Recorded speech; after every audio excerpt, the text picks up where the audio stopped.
Designer et décorateur, et on dit dans le livre que Monsieur Mantel construit une cage à oiseaux dans son jardin, sans avoir plus de détails. Moi j'ai toute la liberté pour imaginer quelque chose d'extraordinaire. Et voilà, c'est une des parties super intéressantes de mon travail. También me puedo improvisar diseñadora o decoradora. Cuando el texto me dice que alguien está construyendo una jaula, puedo dejar libre mi imaginación y pensar en algún objeto así extraordinario. Es una de las libertades que me da esta profesión. Donc les objets, c'est enfin, je vous montre ça, j'aime aussi cette image. En fait, je crois que j'aime bien dessiner des choses qui disent peu. Enfin, ce que j'aimerais faire, c'est dessiner des choses qui ne disent pas les choses ostensiblement, mais qui soient fortes. Mais c'est pas facile, mais j'essaie. Donc j'ai fait ça avec une maison, un portrait de maison. Aquí se retrata de una casa porque creo que lo que me gusta, lo que me gustaría hacer es dibujar elementos que no sean obvios, que digan poco, pero que tengan mucha fuerza, que puedan sugerir mucho. Así que acá traté de hacerlo con la casa. Alors quelque chose de complètement différent que j'ai expérimenté dans le livre Soi, j'ai essayé d'illustrer non pas l'histoire, les personnages ou les objets, mais de m'intéresser à la façon, à la manière littéraire de l'auteur, aux expressions qu'il a, à son style d'écriture, pour en créer de l'illustration. Alors le livre Soi le permet parce que Alessandro Baricco a une écriture très particulière et il emploie des métaphores qui sont extrêmement jolies. Et je pense qu'on a deux univers qui se correspondent un peu, c'est pour ça qu'on nous a proposé de travailler ensemble. Et là, c'est une illustration complètement en dehors de l'histoire. Baricco parlait d'un personnage qui regardait une lettre écrite en japonais, et l'impression du personnage était qu'il avait l'impression de voir une page d'un catalogue d'empreintes d'oiseaux. Donc la métaphore elle était très jolie, et moi j'ai eu envie d'illustrer ça. Ça n'a rien à voir avec l'histoire, ça n'a rien à faire là en fait. Mais c'est quand même une page entière dans le livre, et voilà, c'est une proposition autre dans l'illustration de ce livre-là. Lo que también trato de hacer es no solo detenerme a la historia, a los objetos, a los personajes, pero también de concentrarme sobre la forma de escribir del autor, sobre su estilo literario. Y con Baricco era muy fácil porque es un autor muy particular que tiene un uso de la metáfora muy especial, y creo que tenemos universos parecidos además, y que por eso nos propusieron que trabajemos juntos. Entonces traté de buscar elementos que estaban fuera de la historia. Por ejemplo, acá él habla de una carta escrita en japonés, y el personaje que lee la carta tiene la impresión de ver huellas de patas de pájaros. Entonces dediqué toda una hoja para hacer esta representación que no tiene nada que ver con la historia, que no tendría que estar, pero que me pareció interesante. Alors,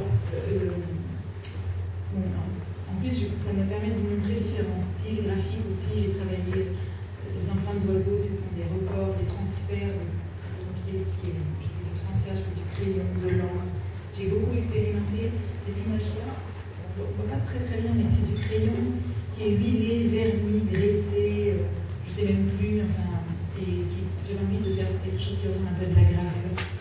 Donc voilà, dans ce niveau-là, j'ai fait beaucoup d'expériences graphiques aussi. En este libro también centro las experiencias gráficas.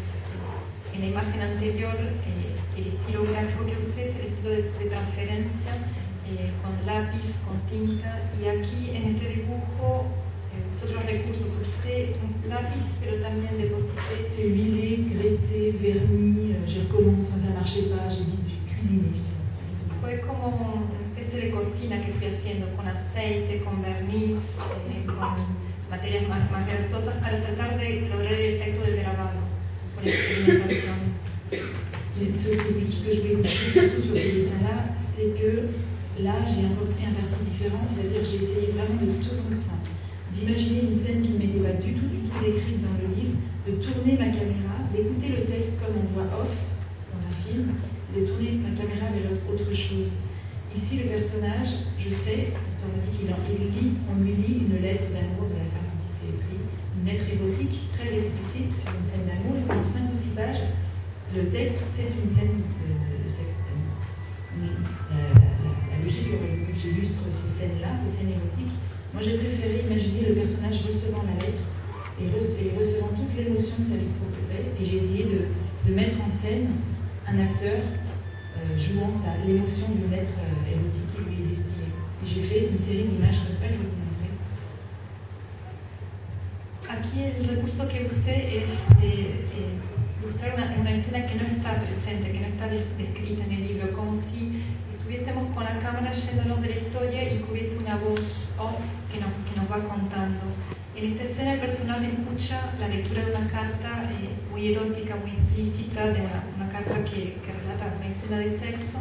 Son 5 o 6 páginas y claro que lo lógico hubiese sido ilustrar esas escenas, pero lo que traté de hacer es de concentrarme en las emociones de ese personaje que iba escuchando cómo le leían la carta. Y fue una verdadera puesta en escena con un actor que va encarnando las emociones, como pueden ver son varias imágenes.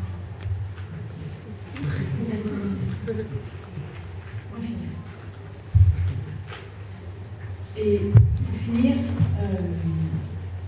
la chose que j'ai fait la plus osée, le risque n'est pas bien grand, mais par rapport au texte, c'est j'ai carrément inventé des personnages qui n'existent pas dans l'histoire, qui sont là comme spectateurs de l'histoire. Alessandro Balco parle tout le temps du sentiment qu'on a dans tout le livre. Tous ces personnages sont très contemplatifs, très pensifs, ils sont en permanence en train de méditer. Et il parle toujours du sentiment qu'on a quand la pluie tombe, quand la pluie s'est arrêtée de tomber. Il s'aide beaucoup de la météorologie pour exprimer les sentiments des personnages. Et moi j'ai eu envie de créer ces 2 personnages-là, une femme et un petit garçon, qui sont sous la pluie avec leur parapluie. Et dans le livre, à 3 ou 4 reprises, ils interviennent, ils sont là, comme des spectateurs de l'histoire, et ils jouent avec la pluie. Alors là, c'est une des images. Après, la pluie s'est arrêtée, ils ont fermé leur parapluie, enfin, ils jouent vraiment avec ça. Donc, ils n'ont rien à faire avec l'histoire. Donc, c'est la première fois que j'introduis dans un livre des personnages qui ne sont pas suggérés ou inventés par l'auteur. Comme je crois que dans les tragédies grecques, des fois, il y a des chœurs qui commentent l'action. C'est un petit peu le même principe. Voilà, c'est la chose la plus éloignée, le degré le plus haut que j'ai pu expérimenter dans ce livre.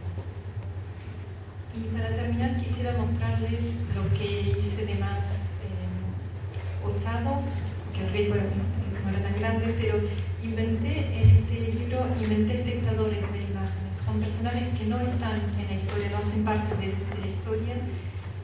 Pero Alessandro tiene siempre vocaciones de personajes muy melancólicos, muy contemplativos, describe ese sentimiento que uno tiene cuando llueve, cuando deja de llover, se apoya mucho en la meteorología para expresar los sentimientos y inventé esta mujer con su hijo que van apareciendo 3 o 4 veces y que son simples espectadores de la historia que no están presentes en la historia. Y es la primera vez que hago eso. Que creo así personajes que el autor no menciona, pero creo que también se hacía en la época de las tragedias griegas con los coros que iban comentando las acciones. Así que aquí estaríamos en el grado más alto de lo que sería la distanciación para con el texto. Voilà, c'était un livre